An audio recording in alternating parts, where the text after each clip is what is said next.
Here's the black car back together. Ultimately, I'm trying to diagnose a problem, which was popping and out of the intake and out of the exhaust. Didn't really like to run very well until you got some heat in it, and it was just a nightmare to try and keep it running and idling even when it was a little bit cold. And then it would, it seemed as if it was, literally like a firecracker out the tailpipe. So I knew something was pretty wrong. In any event, here it is all back together. I have the 1.6 stamped steel ratio rockers installed, and we'll see how it does. So here's the math on 1.5 versus 1.6 ratio rockers. The cam I have in the car right now, 507 lift on the intake and 510 on the exhaust. Well, how do you get 1.6? Well, being a smart accounting type, I went to Google and found out the math. You can take the way this number is derived is looking at the lift of the cam times 1.5, and that's the lift at the valve, and that's advertised when you buy a cam. When you look at the lift of the cam times 1.6, you end up with 540, 544 on the exhaust. Now, if you don't know the lift on the cam, you look at the advertised lift at 1.5, and it's 507 divided by 1.5, which gives you lift on the cam. So from there, you can then multiply it by 1.6, and you end up with this 540 number.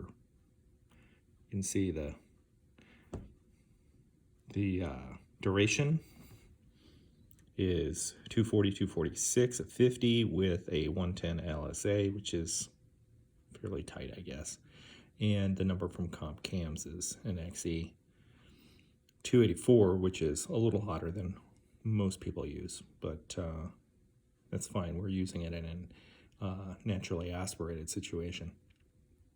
My problem is when I use the 1.6 rockers, you end up with 540 lift, and you could start experiencing coil bind on your intake valve, on your valve springs. That can be a problem. You can break valve springs and so forth. Another problem somebody might find is valve interference with the piston, and I don't think that's going to be a problem with this engine. All in all, I needed to switch to a stamped steel rocker because I feel a little more comfortable with that rather than running, a full roller situation, because those full rollers can come apart and detonate your engine when you're going down the track or going down the road. You go with tried and true stamped steel, it's not going to come apart, and it's going to probably work better for a wide open situation or heavy throttle situation. So there you have it. That's a little math on the 1.5 versus 1.6. Okay, the black car is running. Sounds really good. 1.6 ratio rockers installed, stamped steel ratio rockers. We're back to running the way it did before.